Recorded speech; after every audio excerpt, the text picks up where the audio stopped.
Seja bem-vindo ao Pílulas de Acolhimento, um podcast da Jornada pela Vida do GRESG.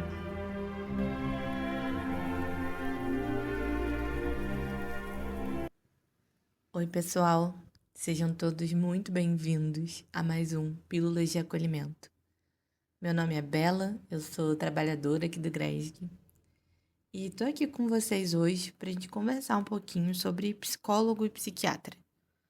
Muitas pessoas têm dúvidas sobre quando buscar esses profissionais e qual deles buscar.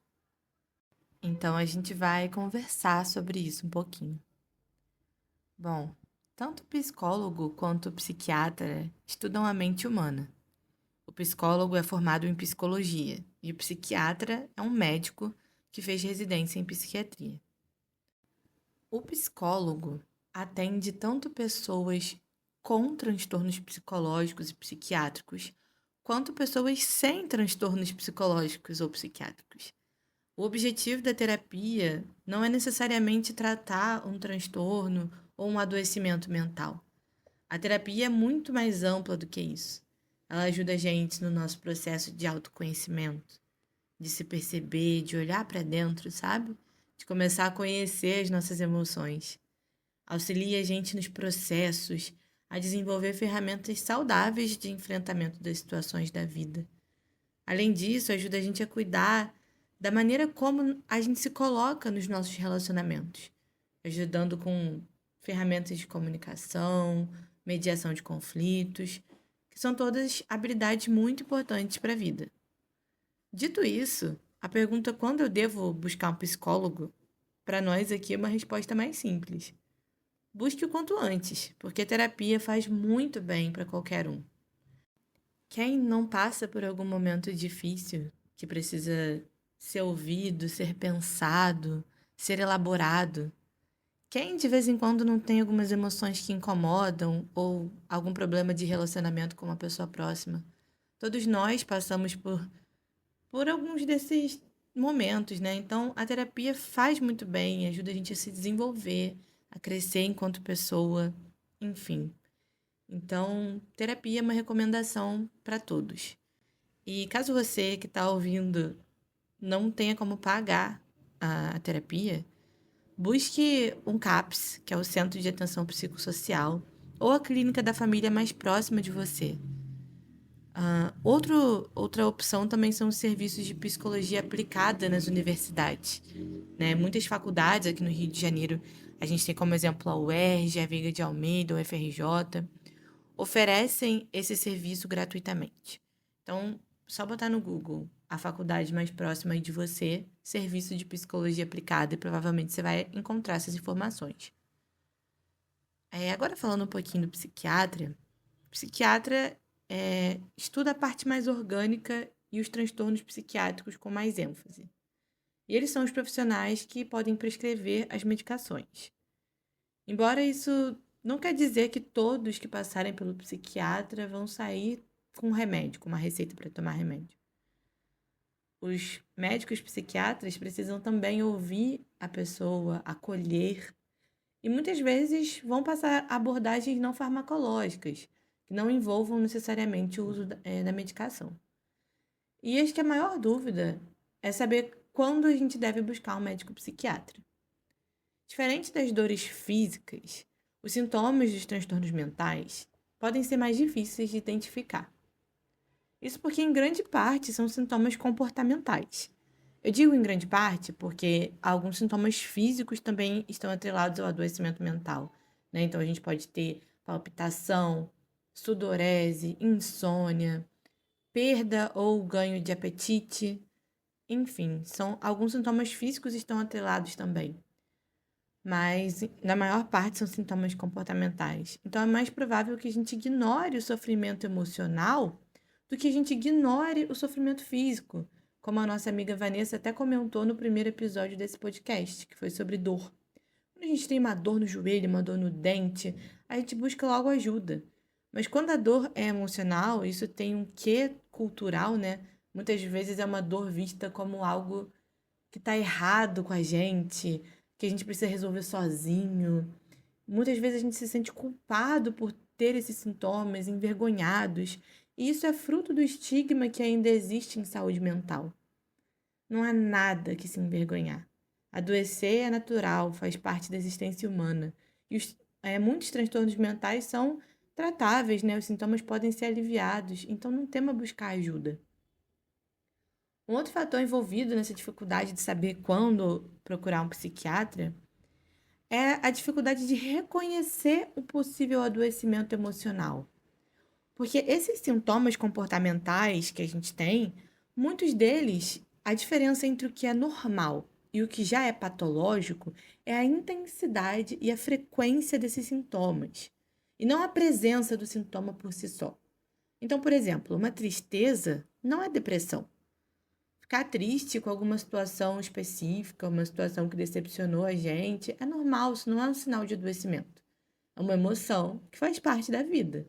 Embora a gente tenha desaprendido isso, muitas vezes a gente busque uma coisa que é irreal, né? Ficar feliz o tempo todo.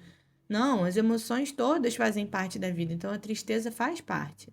Agora, se eu sinto uma tristeza intensa, que muitas vezes ela vem sem nenhum fator desencadeante mais claro, né? Ou então uma tristeza muito prolongada, que passa a afetar as áreas da minha vida, como por exemplo, eu passo a não querer mais sair de casa, deixo de sentir prazer nas atividades que antes me proporcionavam alegria. Se eu deixo de socializar, se eu começo a ficar mais isolado por conta dessa tristeza mais intensa e mais persistente, eu preciso acender um alerta. Oscilação de humor não significa transtorno bipolar ou borderline, mas se essa oscilação se torna intensa a ponto de interferir nas minhas relações, interferir no meu bem-estar, começar a prejudicar as minhas atividades do dia a dia, eu preciso me atentar. Esquecer uma coisa de vez em quando não é um problema. Agora, se eu estou sempre esquecendo tudo, esquecendo as coisas mais importantes, isso passa a afetar a minha vida, o meu trabalho, então eu passo a precisar de uma avaliação. Outros exemplos de algumas questões que podem reduzir muito a nossa qualidade de vida são dificuldade enorme em tomar decisões, que alguns transtornos mentais e emocionais afetam a nossa função executiva, então é muito difícil tomar qualquer decisão, mesmo as mais simples.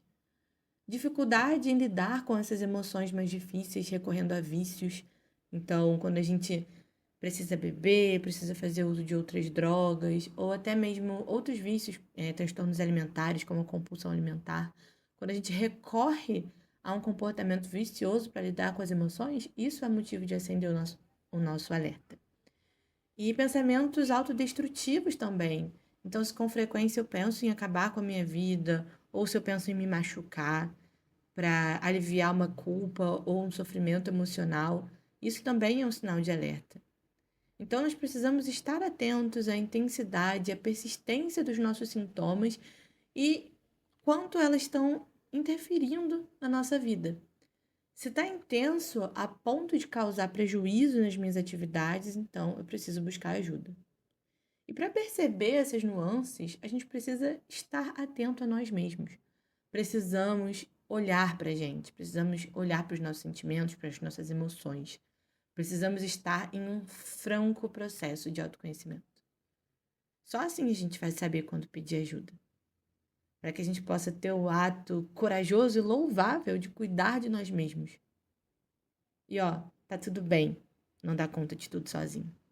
Até porque, se o que você estiver sentindo for de fato um adoecimento psíquico, não é nem esperado que você dê conta disso sozinho.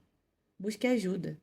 Assim como a gente faz quando tem uma pneumonia, um problema de coração, um problema na tireoide, o sofrimento mental também deve ser tratado por profissionais. A gente não é esperado que a gente dê conta e resolva isso sozinho. E a gente não deve esperar ficar grave para tratar. Muitas vezes a gente nem sabe se a intensidade dessa tristeza, dessa raiva, dessa ansiedade que eu estou sentindo é de fato suficiente para ser classificada como algum transtorno. Mas ao mínimo sinal de alerta, que a gente procure o médico para ser avaliado. Desconfiou, procura ajuda. É igual quando a gente tem, por exemplo, uma dor no abdômen muito forte. Pode ser uma apendicite que vai precisar ser operada naquele momento, ou pode ser gases. E a gente só vai saber disso se a gente procurar ajuda. E daí, às vezes, uma tristeza, um incômodo que a gente já está há muito tempo tentando lidar, tentando dar conta sozinho, aquilo passa a pesar, né? Cada vez mais na gente, a impedir que a gente viva o nosso pleno potencial como os seres divinos que somos. Então, lembre-se sempre, saúde mental é prioridade, assim como a saúde física. Os seus sentimentos são super válidos. A sua dor deve ser respeitada. Doença mental, adoecimento psíquico não é um sinônimo de fracasso pessoal. É comum, acontece e é tratável. Então, ao menor sinal de que a intensidade de algum desses sintomas ou de qualquer outro sofrimento psíquico que passe a interferir nas suas atividades, que passe a interferir na sua vida, procure ajuda. A esperança tece a linha do horizonte, traz tanta paz em reluzente doce olhar que nos conforta quando o mar não é tão manso, quando o que resta é só o frio sem... Foi muito bom bater esse papo com vocês. Espero que tenha sido útil. E qualquer coisa, estamos aqui. Lá no nosso site www.gresg.org tem as informações de contato, tem também o link para o atendimento fraterno. Estamos aqui, estamos juntos e vamos juntos pela valorização da vida. Um grande beijo.